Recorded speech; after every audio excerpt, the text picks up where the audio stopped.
Hello team, we have a really special episode lined up for you today. We're speaking with one of my adopted mentors as well as friends, Mr. Vidusha Nathavitharana, and we're diving into his new book, Growing Leaders. Now this book releases at the end of this month in July the 31st, and you'll find links on our show notes where you can pre-order the book. So please do yourself a favour, get your hands on a copy, it's well worth the read. Now, make a mental note here as well. All proceeds from the sale of this book are going towards feeding young children through schools in Sri Lanka. It's really a win-win.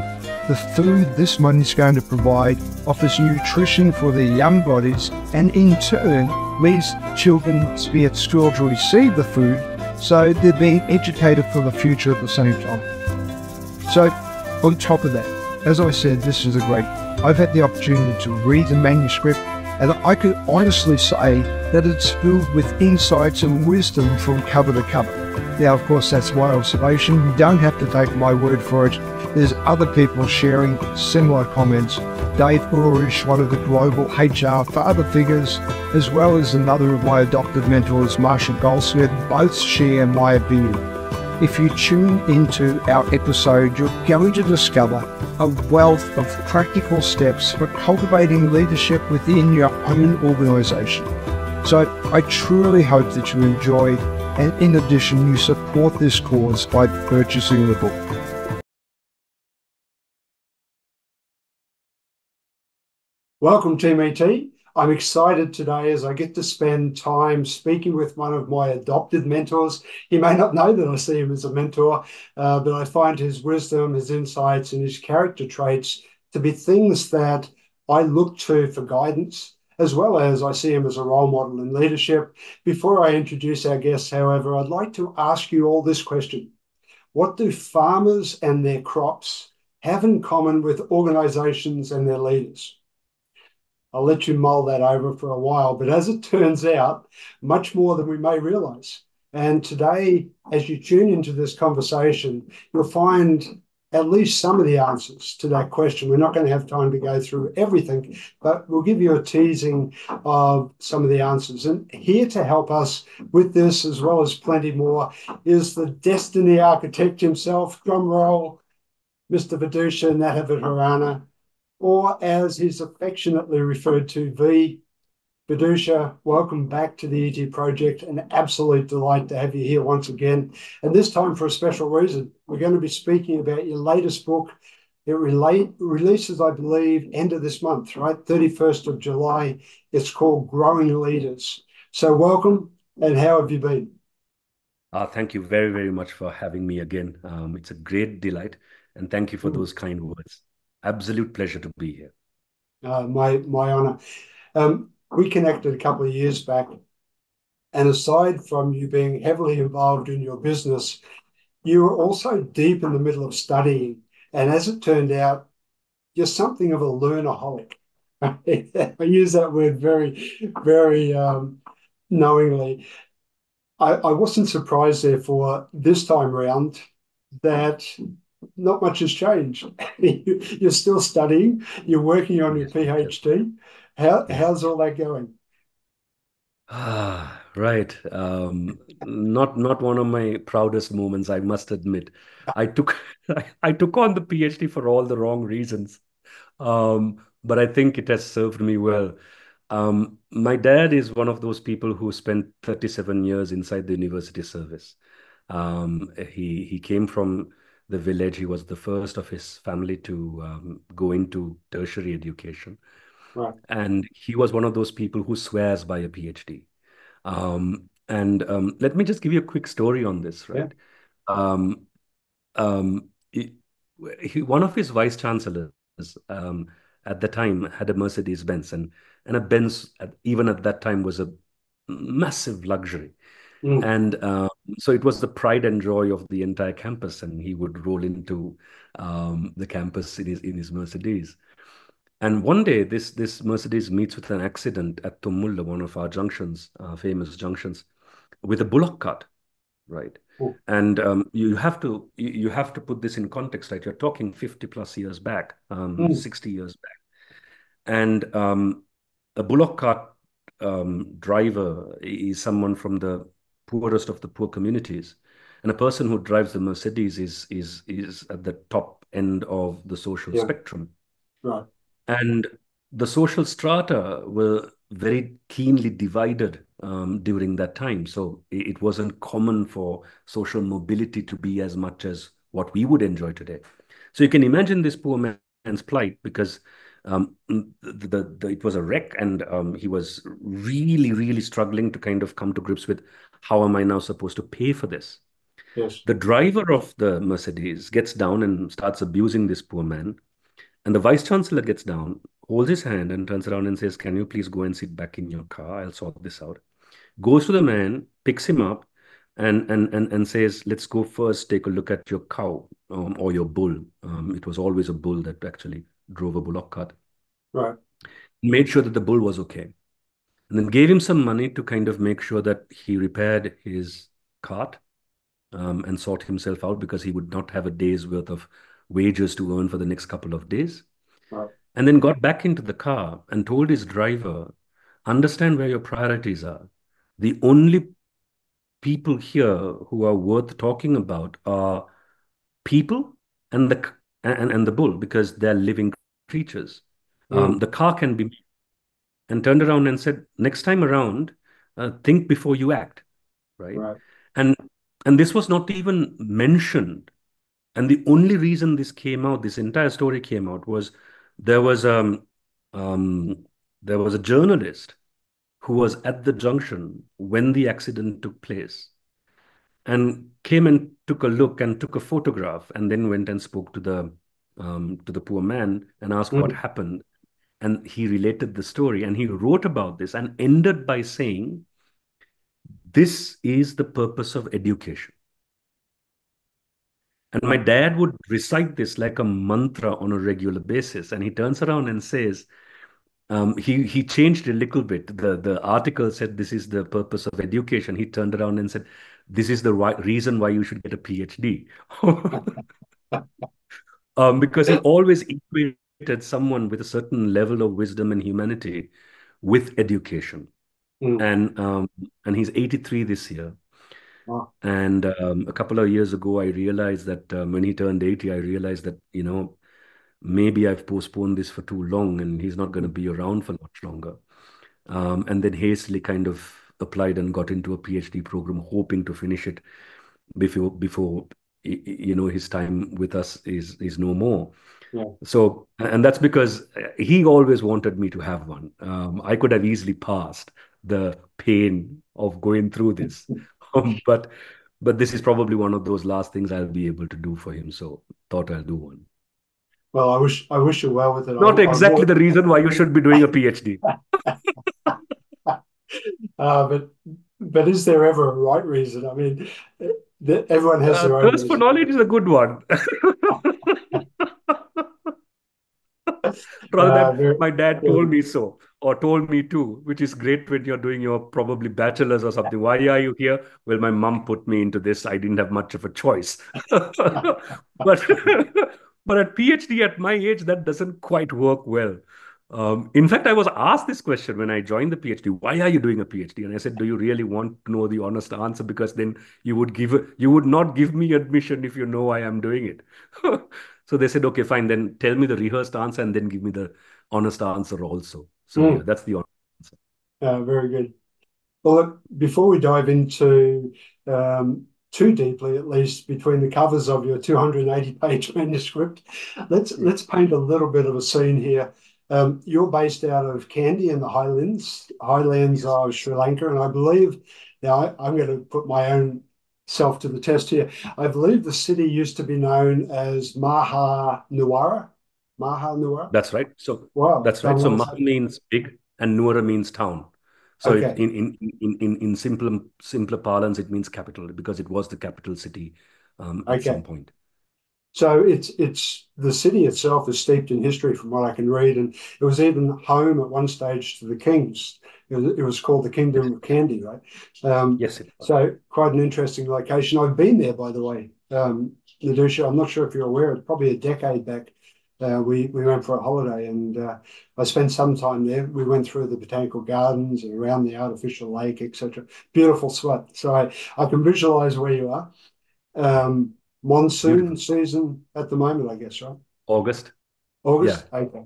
All Late right. July, Very good. August. Yes. Very nice. Well, many of the listeners, I'm guessing, are not Sri Lankan. Many of our listener Yes. base. Of course. We Of have a course. number from India, so they may know Sri Lanka better than me. But I always associated Sri Lanka, at least the agricultural side of Sri Lanka, with tea and rubber plantations. And I Yes. was surprised at one stage to learn that rice was or is a big part of the agriculture. Yes, it is. So we've always been a rice-based agrarian society. Take if you go back, we have a written history of probably about 3,000 years or so. Mm, And throughout the written history period, at least we've grown paddy. okay. Um, Most of us believe that it went way beyond. So it is our staple food. Yep. And at many points in our history, we have exported rice as well. Mm, Um, it's difficult sometimes when people listen in, knowing the financial woes our country is going through right now, to think that we would have been a very, very prosperous nation at one point. But we right. were. And rice was very much the staple food, and also the reason why we were able to grow into greater heights as a civilization, because that stability of having enough food for everyday consumption Mm, gave you the ability to have leisure. And as you right. know, civilizations grow only when you go from a hand to mouth existence. Yes. So we had massive irrigation projects, of which I think even the world would not have seen. We Mm, have engineering that baffles engineers even now, because you would have people doing major surveys where to build a reservoir and find a spot where the kings have started building but then abandoned. And they okay. build the project and to only realize that maybe the kings were right, that it wasn't exactly the right place for it. Mm, Um, so we are steeped in agriculture. We are steeped in technology yes. around agriculture, and and I think we still are. In fact, tea and rubber came in as cash crops Okay. during the time of the British Raj. Um, Throughout colonization, we did have cash crops. First, it was coffee, but coffee came down with a pestilence, and much of it was taken out, and tea came in as a replacement, and that took Mm, off much better than coffee. So we became a tea growing country. Rubber has been there again for 300, 400 years, and again has been a cash crop. right. But paddy has always been there. It isn't a cash crop, but it is one of the reasons why we are able to kind of feed ourselves, so to say. It's only Mm, very, very recently that we started importing rice. That's a relatively new phenomenon. We were by and large self-sufficient when it comes to our staple food. interesting. Interesting. So, with that backdrop, let's inch our way towards the book. Anyone that follows you probably knows that you're not a novice when it comes to writing books.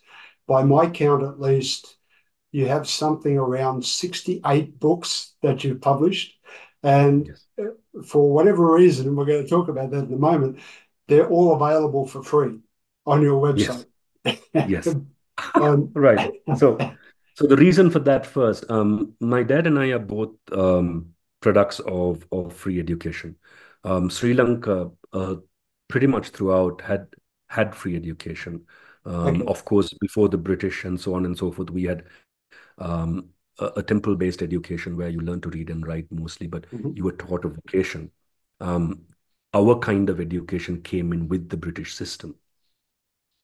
But later on, there were civil reformers that spoke about the importance of having access to education, even for Right. the most rural of communities. And we had free education, at least for the time duration that I have been there, my dad has been there. We've always had free education and free health.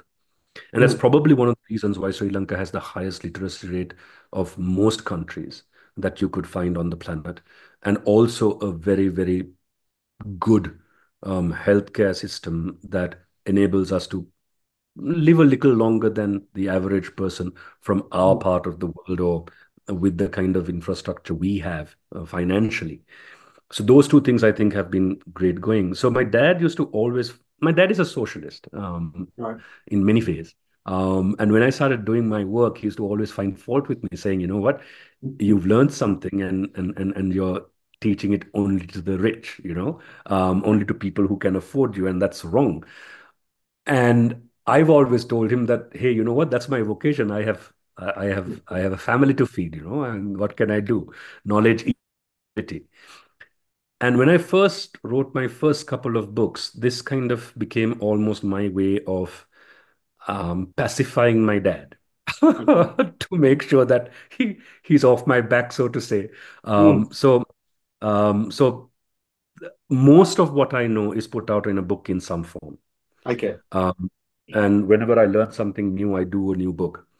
And that's my way of saying, hey, you know what? If you want access to the insight, you want to know something, here it is. It's free of charge. I don't even ask you to kind of log in your email address or phone Mm. number or anything like that. Just a click of a button and you can download it.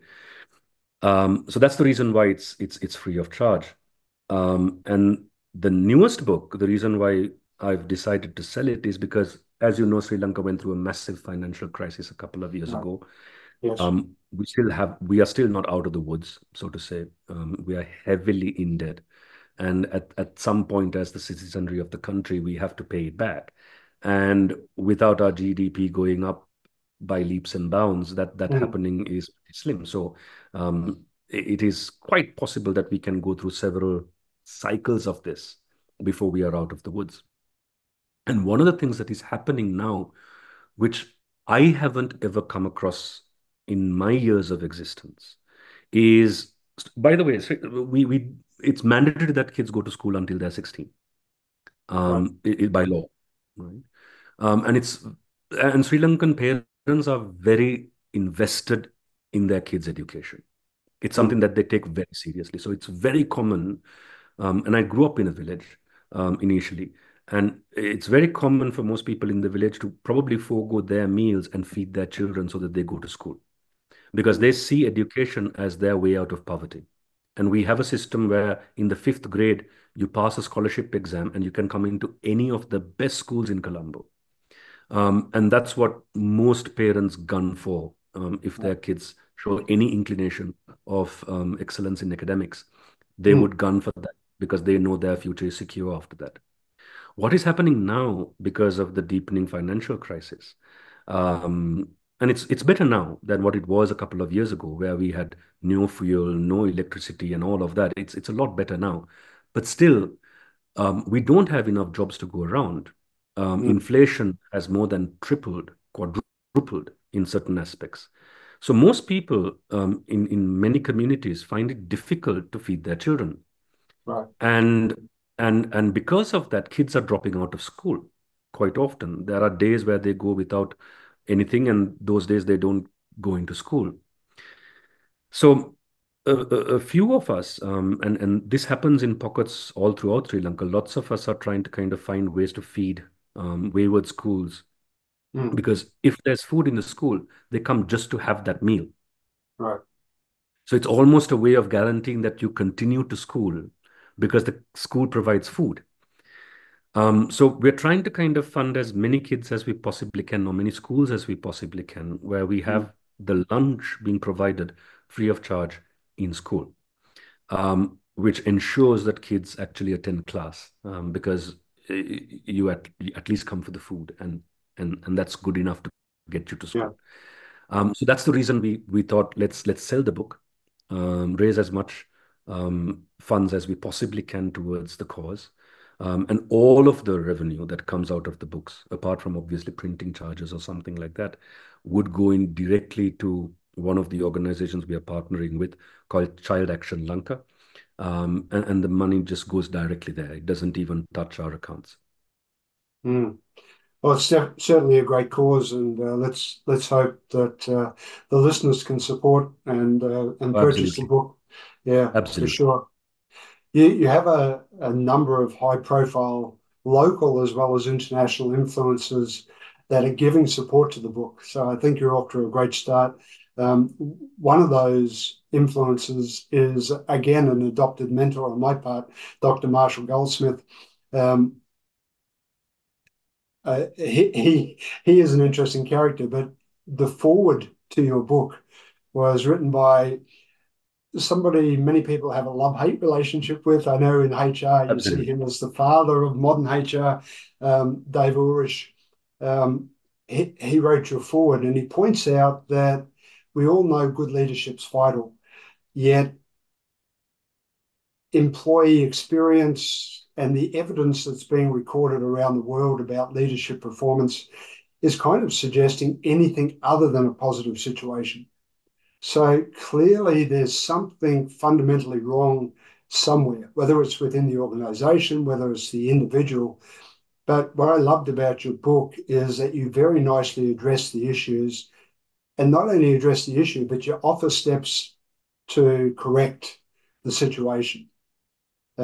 And we're going to go into some detail into the book, but I'm curious before we do, do you have any overarching thoughts about why so many leaders are struggling today? Okay.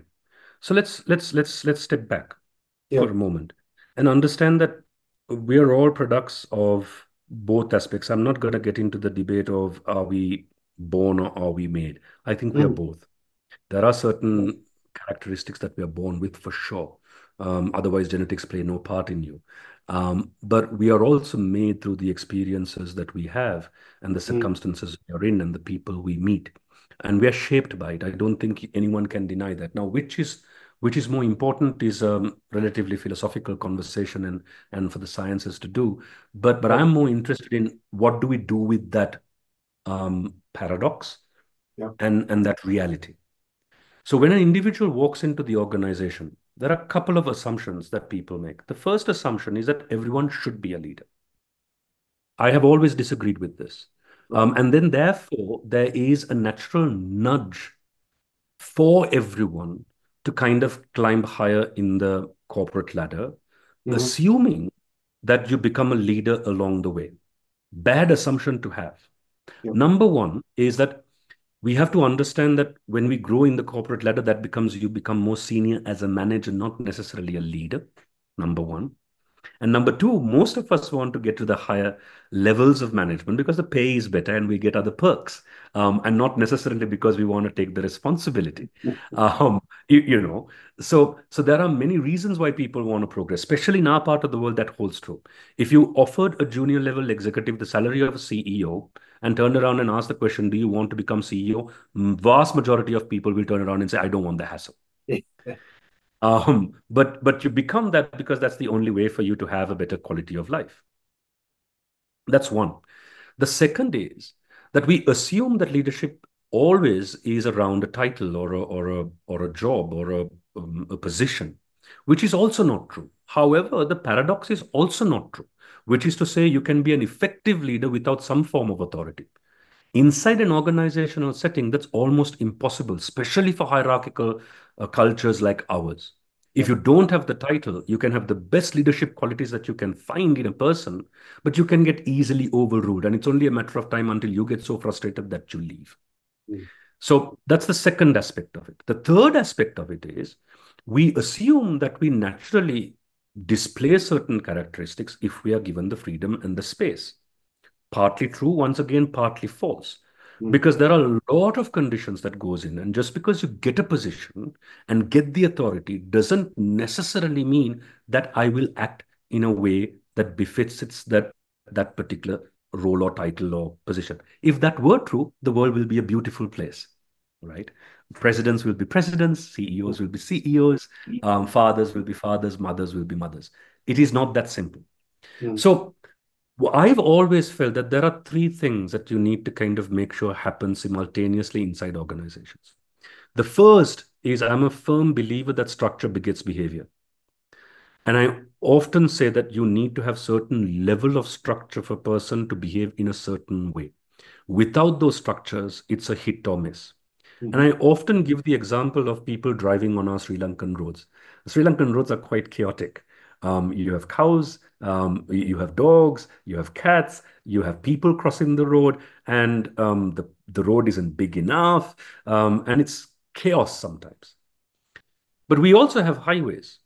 And in Yeah. the highways, if you actually set up a drone and watch our behavior, we drive as well as, if not better, than most European countries or the US or Australia. We, sig- we signal when we are overtaking, we are very polite, we are very structured, and so on and so forth. But it's the same person driving on both roads. Right. How do we switch that behavior? It's the structure, right? So, Mm. from an organizational perspective, I think you need to have structures around who is identified for leadership potential and who's moved up, Mm. number one. And number two, on how they are groomed. You have these two things in place. It's very difficult at the entry level to find out whether you have leadership potential or not. At an interview, it's near impossible to demonstrate this. Yep. But 6 months to a year to 2 years inside an organization, there's plenty of time to observe you, identify where you need to improve, and help you along the way. But you need to have very strict criteria on who goes up. Right. Performance is always the reason why you should be identified as potential. You need to perform for sure. But performance alone without that particular type of behavior that the organization is looking for and the values that you have to live by, if those are not present, promoting that individual into a leadership position is a grave mistake, Mm. right? So that's the structure part of it. The second aspect of it is obviously I need to bring myself into the party too. I need to be willing to learn. I must be willing to take on more responsibility. I must Yep. be willing to make a few sacrifices along the way. And I must be big enough to understand that is this job for me or not? Can I really do it or not? Mm. That's the second part of this, where I need to bring myself into that equation. And the third, of course, is the role that the organization and you do in tandem, Mhm. which is about offering leadership opportunities, taking on the leadership opportunity, offering opportunities with mentors and coaches, and making the most out of it and embracing that. Making sure that I test you and me learning from that set of tests that I undergo Yep. and introspect on it. So those two meeting and working together is what grows leaders. And I think the reason why organizations don't have the type of leaders they need to have is exactly that reason. Mm. Those three things are not there. We do not have the right practices to vet out people and distill people and take them to the top only if they're suitable for leadership positions, vis-a-vis only because they performed really well. And the second is when I am given that opportunity, I don't necessarily make use of it. It's a combination of these two. So, 9 times out of 10, what we have is either someone who performs brilliantly well, who's completely ill suited for leadership positions. I feel completely as if though I have a big ego, I am threatened by other people, and therefore I now make sure that nobody else who's remotely as smart as me has any hope of actually climbing the corporate ladder because I felt threatened. Right. That's where it all stems from. It's a great segue into your book. I know you're very vocal on LinkedIn about leadership training and organizations and the way they offer leadership training and their expectation being extremely unrealistic in many cases. We won't go into that in a lot of depth, but I think that also ties nicely to what you're talking about there. So we really need this holistic approach, perhaps, when we talk about developing leaders. So with that nice foray into the book, Growing Leaders, um, if the listeners recall, I asked the question about similarities between farming and growing leaders. Well, this is essentially the metaphor that you use as the book's framework. So I wonder if you'd mind introducing that background and why the farmer concept, how that comes about. Right. So So when we talk about agriculture, I do need to kind of slightly set context because the kind Mm, of agriculture you're used to in Australia is very different to the kind of agriculture we do. We do have obviously a certain level of mechanization. We do have tractors, we do have equipment, mm, and now more than ever.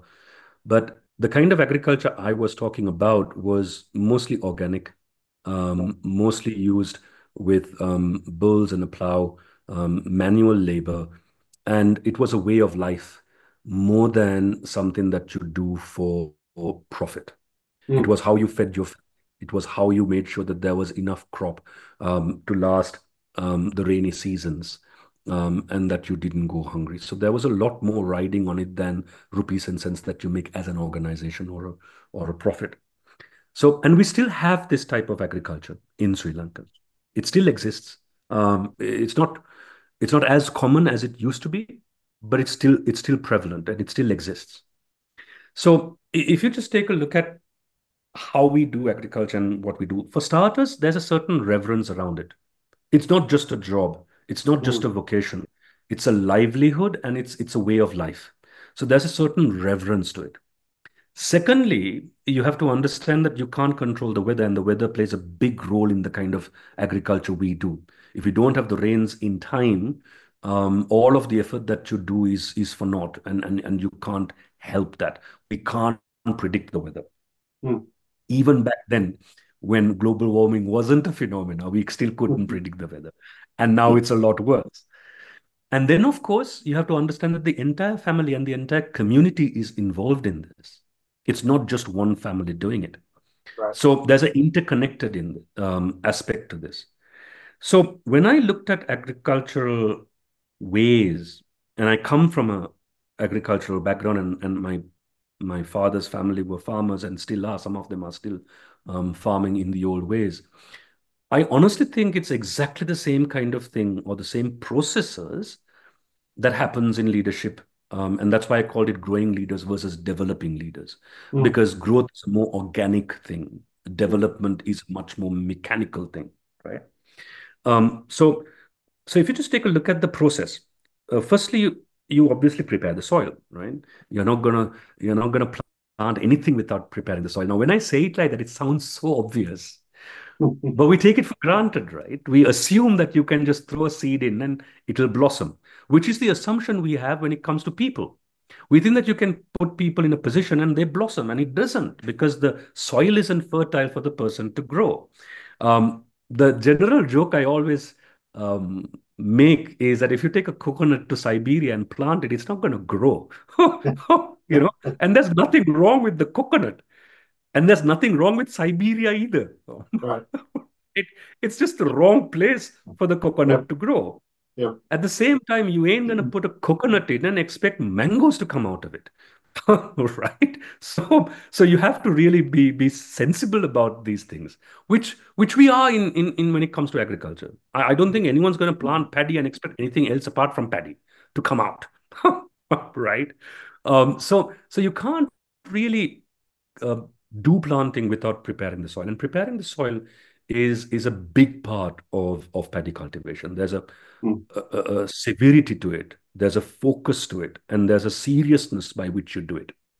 And I think the same thing is true for organizations. Before you do any form of leadership intervention or training or coaching or right. mentoring or anything of that sort, you need to make sure that the organizational architecture is right to build leaders with.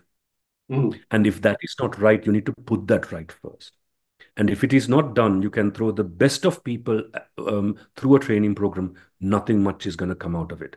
Coconut in Siberia, right? mm, mm, Then, of course, you have the planting side of things. Notice the fact that when we do traditional farming, the best seeds are generally kept for replanting. It's the rest that is consumed, mm, right? Because understand that if you don't take the best of the best and replant it, the crop is not going to be good next time around. So the same is true when it comes to choosing leaders. If you don't take the right group of people to the next level, there's a mismatch, right? You're expecting them to be leaders, but you haven't taken the best of your people to Mm. those positions for them to kind of demonstrate those. Then you have to look after the plant. And once again, it's manual work. There is also something called weeding that we do, which you have to do if you want to make sure the crop survives. Otherwise, the weeds take over. Mm-hmm. The same is true for organizations. Sometimes, no matter what you do, you have people who don't fit the organization. I Right. have always maintained that there's nothing called a bad person, but there is such a thing called a bad fit. Mm. So if the person doesn't fit right, you do have to remove them from the organization because otherwise Yeah. it becomes dysfunctional.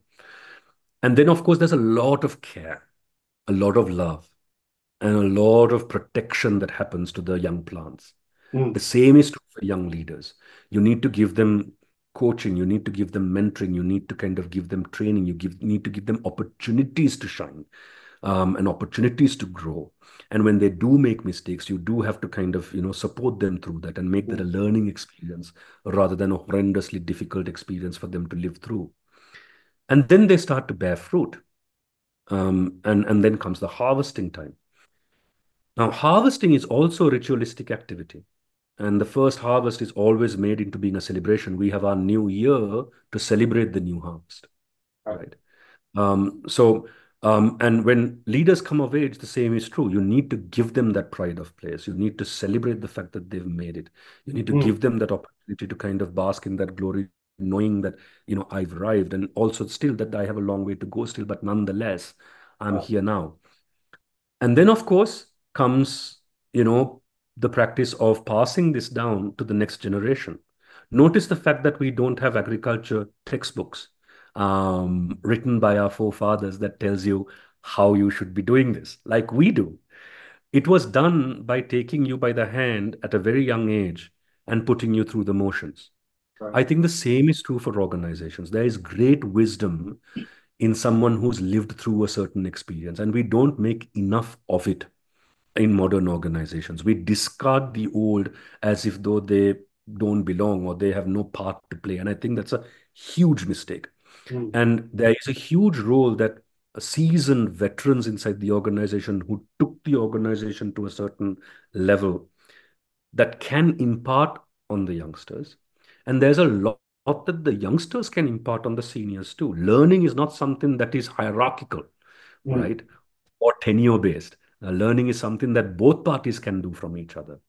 And this happens in our societies where you would find that the youngsters come in a pair of jeans. Um, and and our forefathers would wear a loincloth still. But there is no problem with the learning experience just because you are in a loincloth or because I was in a pair of jeans. We Yes. just accept it, right? It's just the way it is. So sometimes we get so bogged down with the semantics of these things and we draw divides between, the generations and so on and so forth and, label them without saying, hey, you know what, forget the labels. Let's just figure out how we can learn from each other. And if you flip it that way, there's Mm. a lot that can be had. So, and then of course comes, you eventually retiring and you only come in to take a look at the field. You might give a few bits and bobs, but of wisdom, but you're not going to poke into the affairs of the youngster who's plowing the field at that moment in time. Once again, the same is true for organizations. I think there is something really nice when seniors who build the organizations comes once in a way, even if though they're retired and says hi to the young generation, Mm. gives a couple of inputs, shares a few war stories. That helps propagate a certain culture, an ethos, a deep bond with the organization. So to me, the process by which we do agriculture, by and large, sits beautifully with how I think we should grow leaders within an organization. Yeah, it's there's a great correlation there, and you weave it so beautifully through the book. So you've just introduced the four parts of the book, by the way. So the book is broken into four parts: preparing the soil is part one, planting part two, nurturing and watching over part three, and then harvesting part four.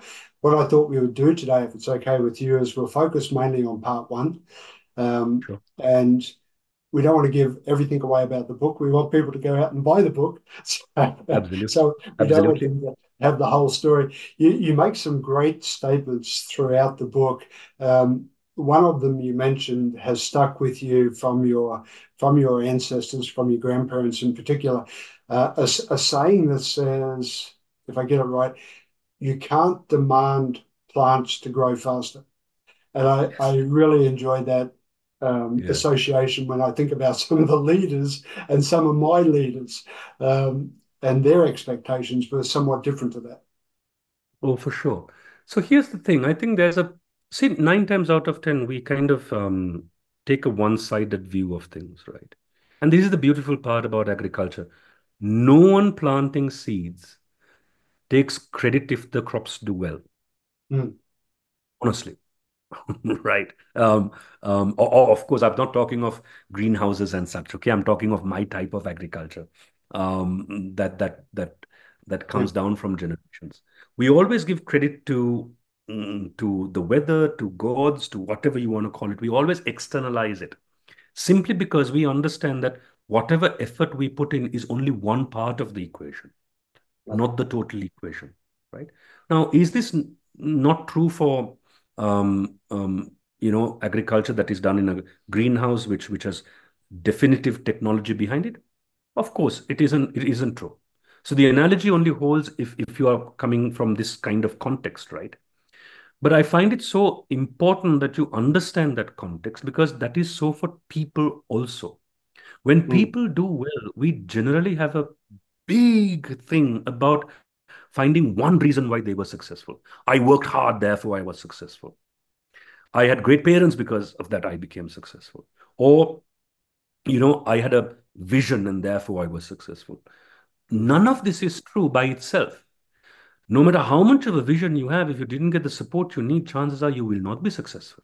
yeah. Similarly, no matter how much of support you got, if you didn't have a vision for yourself, you're not going to be successful either. So, 9 times out of 10, we fixate on just one thing and say, this is why it happened. So, the reason why I put that in at the very beginning of the book is to say, you really can't tell people this is how you need to grow in leadership. It's very difficult to do that. You can't just give a set of statements and aspects. I'll talk about competencies. Right now, we have a competency matrix generally that you're supposed to be trained on, which is great, but none of us are good in every single competency. It's just not possible. It's a bit like asking a batsman to bowl and a bowler to be a batsman. There are all rounders, of course, but they're the minority, the vast minority. Most of us would generally specialize on one thing. So, what you need to be careful about doing with people is to find that which you're really good at, which you're passionate about, and that you have an inkling of success towards.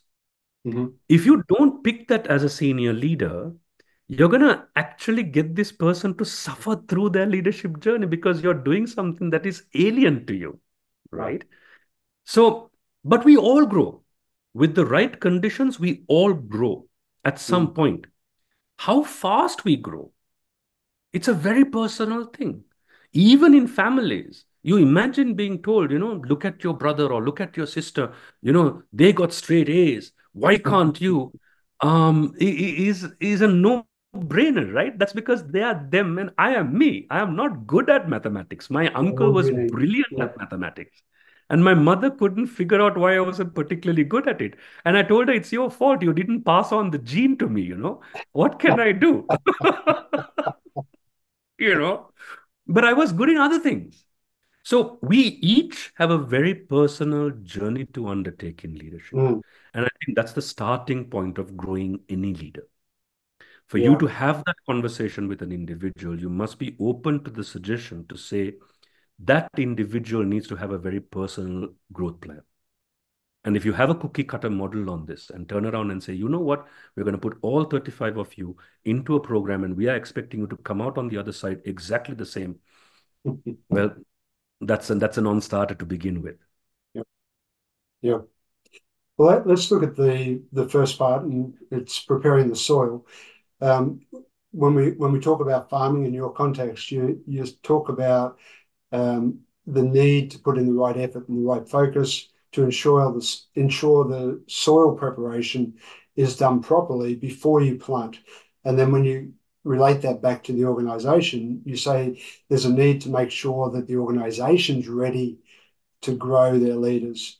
and that the soil is ready for the leaders to be grown in, right? And you talk about three elements. You talk about the mindset of the organization, you talk about having the right frameworks in place, and then ensuring that the resources are available.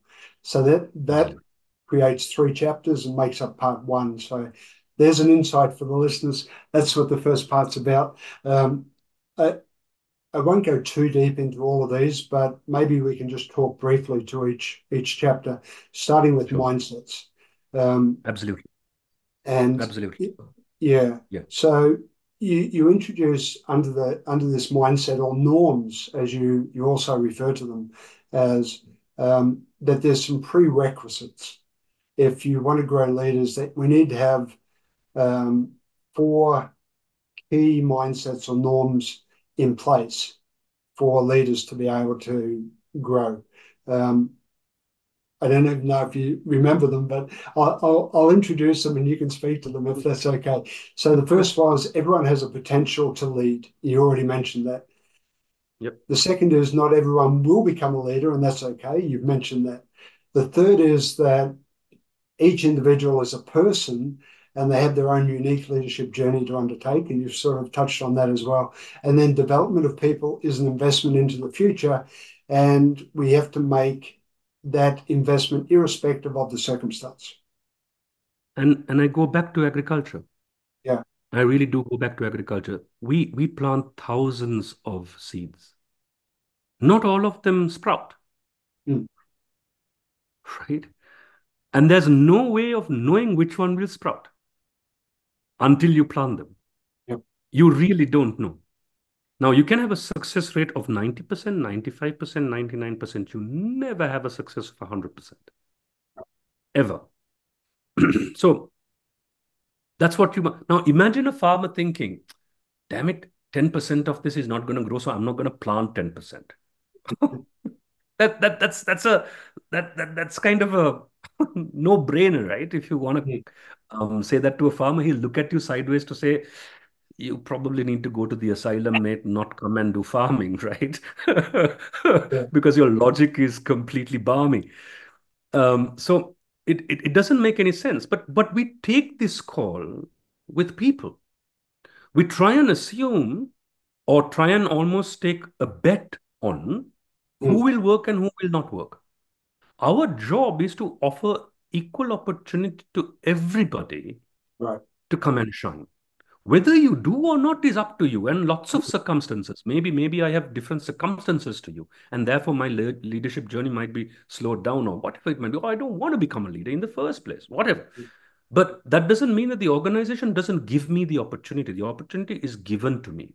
Whether I Mm. take it or not is a different equation, which is why I, in the next chapter, talk about self volunteering for leadership programs rather Right. than being nominated for them, or having a system of ensuring here is a set of self-learning material, come and take a look at it, study for yourself, sit for a small exam, and see whether you can get enough marks. And if you showed enough interest, you will get enough marks. That's my litmus test to find out whether you want to progress any further or not. Show Mm. that interest before I invest. That is fine.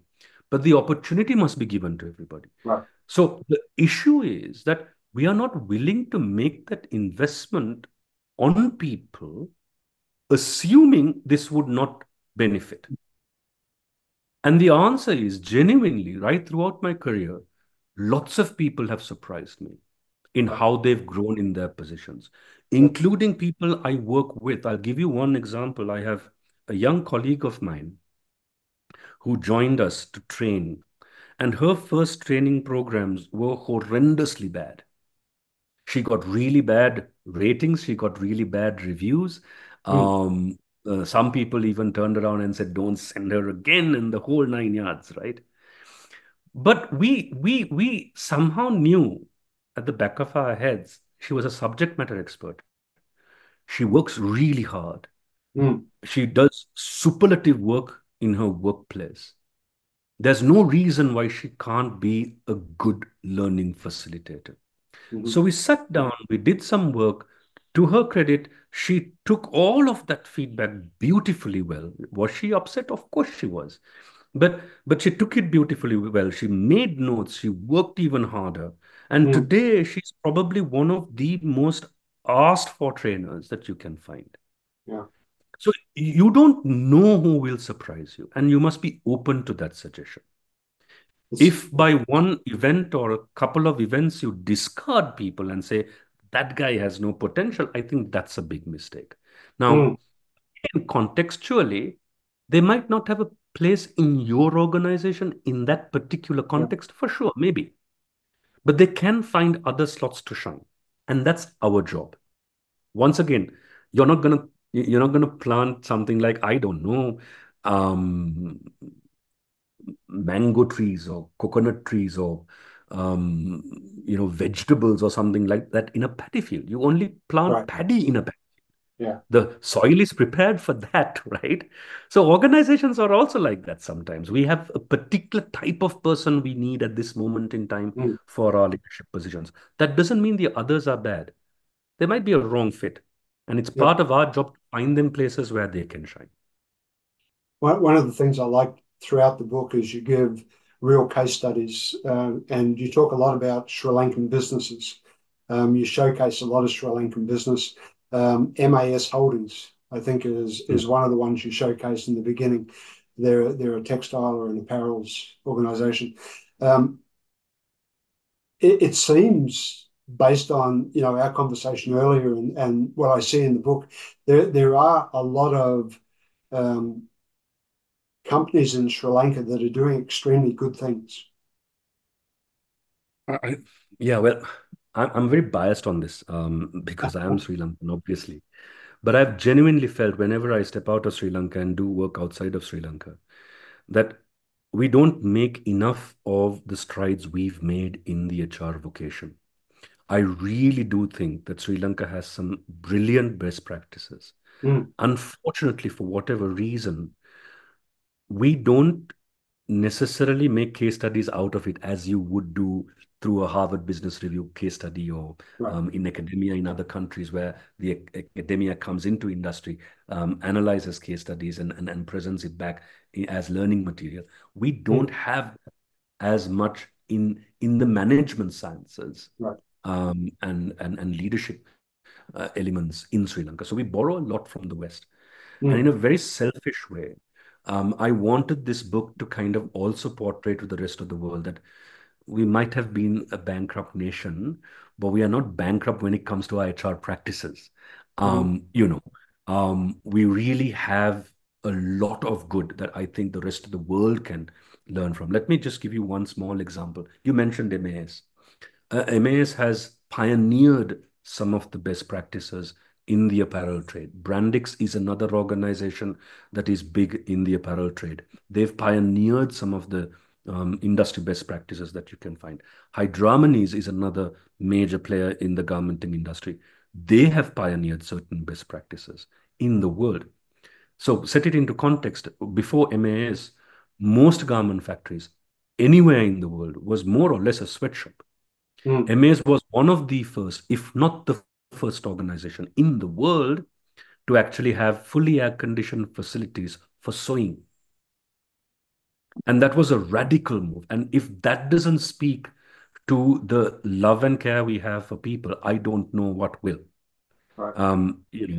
Where those days it was only the management that was actually sitting in an AC factory office, but the Mm. factory was just had fans or just Yeah. normal ventilation, and it was Open considered okay. windows.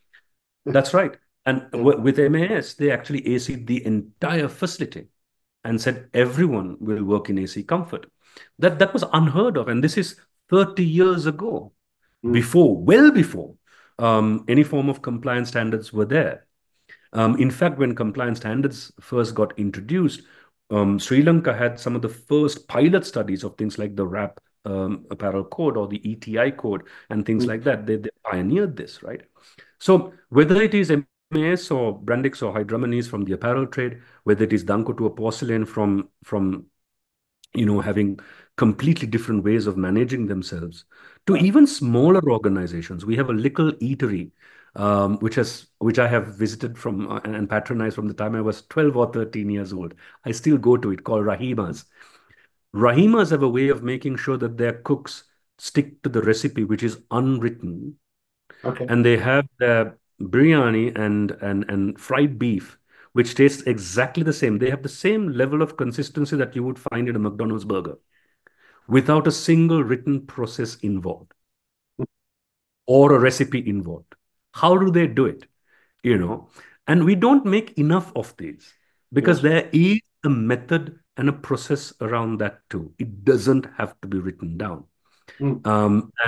And if those little organizations are anything to go by, we have a lot to learn from the little people as much as we do from the larger organization. So the book was an effort to showcase some of these, which I think should be spoken about.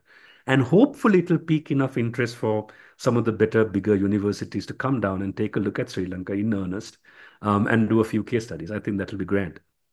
Mm. Yeah, it's extremely interesting. That's why I enjoyed it so much because the stories really resonate and they're not things that you typically hear about, and you bring them to life.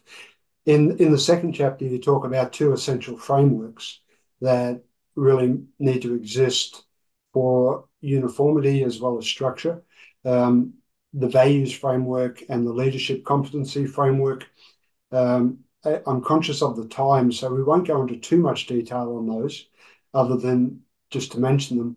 And then in the third chapter, you start talking about role models. And this is closer to home, so I thought we'd sort of spend a moment on the role models. Um, you talk about three key areas of resource, in fact, not just role models, but you talk about there needs to be sufficient time, there Yep. need to be the right financials, as well as Yep. having the role models. So I wonder if Yep. you'd introduce that a little bit, please. Sure. Again, one of the problems I've often faced is that we assume that money is the only resource you need to have. And lots of people have training budgets, which is great, don't get me Yeah. wrong. But I also know of organizations that has run, one example I cite is Pellemix, which has no training budget, or well, didn't have one for the longest time. They did all of their basics internally, but they had Mm. fantastic role models. And they took the time to teach people. Now, we have a fascination with outsourcing everything. It's good to outsource, but you can't outsource responsibility of grooming someone to Yes. someone else. It doesn't work that way. It's a bit like parenting, right? You can't outsource growing your children to somebody else. You can, of course, send them to school to be taught certain subjects. That I understand completely. But you can't really outsource the responsibility of growing them to somebody else. The same is true for the developing leaders or growing leaders, right? You can't outsource this. So the budget everyone talks about. So most organizations get that piece right. You have a decent budget for training and development. But what about the time? Mm. Lots of people don't necessarily have the time to devote to that. And that's an organizational fundamental belief issue as well, right? Releasing these people for training is a waste of time, or we shouldn't release them because we have more important things to do. Now, of course, there are extreme circumstances, but by and large, you Yeah. need to make sure that you make enough time for it. So if you're putting the money, you better make sure that you have the time as well. And role models come into play both these parts, right? You have to be a role model to be able to say, you know what? And sometimes if you have role models, you don't need the budget nor the time, Mm. honestly, Yeah. right? Because we mimic behavior. Yeah. When we are small, we mimic behavior. I often joke about the fact that if you tell me who your three bosses were, and Sri Lanka is a relatively small place, so chances are we know most people. If you tell me who your first three bosses were, I will tell you exactly how you behave, right? Because we mimic behavior when we are young, Mm. when we first join work, the type of boss we meet, we absorb that person. Similarly, when we are children, we absorb most of our parents' little nuances, little habits, little norms, little beliefs, all of that, right? We are Yes. a sponge for that. So it is inside organizations. If you have the right role models, we watch them, and you don't necessarily need to give instructions. Mm. Just being there in their company and being able to do what they do and be part of that informs you. And when you take up leadership positions one day, that kicks in automatically, near automatically. right? If you had a boss that would take you out ever so often and sit down and have some lunch and crack a few jokes, you innately start mimicking that behavior with your juniors, Mm. right? So I think all three are important. Now, there are limitations to all three, which is why I brought up all three. Yes. If you have only role models, you don't know any better. Your job is to be better than your role models, not to be limited by your role models, right? And that's the biggest compliment any son could pay the father, is to be able to say, I'm better than you, right? That's about the best compliment you can pay. The same is true for leaders. If you were a great leader, chances are your team should be better than you. And the moment that happens, you know you've done your job right. And Mm. towards that, a certain amount of resources to listen to people who are completely from a different perspective. Go and experience training programs that your mentors would never have been able to experience. Have exposure in places that they couldn't have had access to, and so on and so forth is important. And towards that, budgets and time matter. So having role models, I think, is the anchor. The augmentation of it comes through time and money. Mm. Yeah, very nice. Speaking of which, we're very pressed on time, so I know. we've skimmed over part one of the book, and I apologize, but it truly is fascinating. Part one was called Preparing the Soil, part two, Planting, part three, Nurturing and Watching Over, part four, Harvesting. Um, any last teaser to our listeners around the book overall that's likely to draw them in even more? Right. So I would leave you with this. I think it's important that if you take on the um, approach to growing leaders inside an organization, I think one of the things we struggle with, or at least certainly I have struggled with, is to say, where do I start? And how should I go about it? It's not to say I should be limited by a framework. Mm. But to start with, I need to have something holistic that I can sink my teeth into so that I know where the moving parts are. So, what the book hopes to do is not just to give you bits and bobs of things, but or to mull over, but to give you a starting point to say, if you do one, two, three, four, five, that is your starting point. And making sure that you have taken this holistically rather than only focusing on let's do a training program on leadership, or let's start a coaching session, or let's do this or that or this intervention. Rather than doing that, take a look at it holistically, understand where the moving parts are, and you will know exactly how to go about ensuring that you have a leadership pipeline that spans across the organization, not only at the top. It is important to make sure that you grow leaders from the bottom onwards. And that is what the book will give you Very if you read nice. it. So the book's called Growing Leaders, goes on sale 31st of this month, July. All money goes to charity. Um, I believe you can pre-order already, Vidusha, Yes, right? you can. Yeah. Where Mm. where are you going to be releasing the book? Amazon or where? Yes, so we are planning on releasing it on Amazon as well as other platforms where ebooks are available. Mm. And for pre-ordering, we'll probably give you the link so that, and if anyone wants to kind of pre-order it, they can do Yep. so as well. Absolutely fantastic. I've had the pleasure of reading the book, so I'm confident it's going to be a bestseller. All the Thank you. best with it. And look, to be Thank you honest, very much for having me. thank you so much for the opportunity. Really appreciate it. Hopefully, it's not another 2 years before we get the chance to connect again. But really Indeed, enjoyed we will. reading, really enjoyed connecting and listening. You tell some fantastic stories. I could listen for hours. So Thank you. appreciate Thank you, it, Wayne. and all the best. Thank you very much. Thank you very, very much. So what are you waiting for? Hit the subscribe button below and click on the bell icon so I can pop up in your feed occasionally with a great tip for your ultimate growth.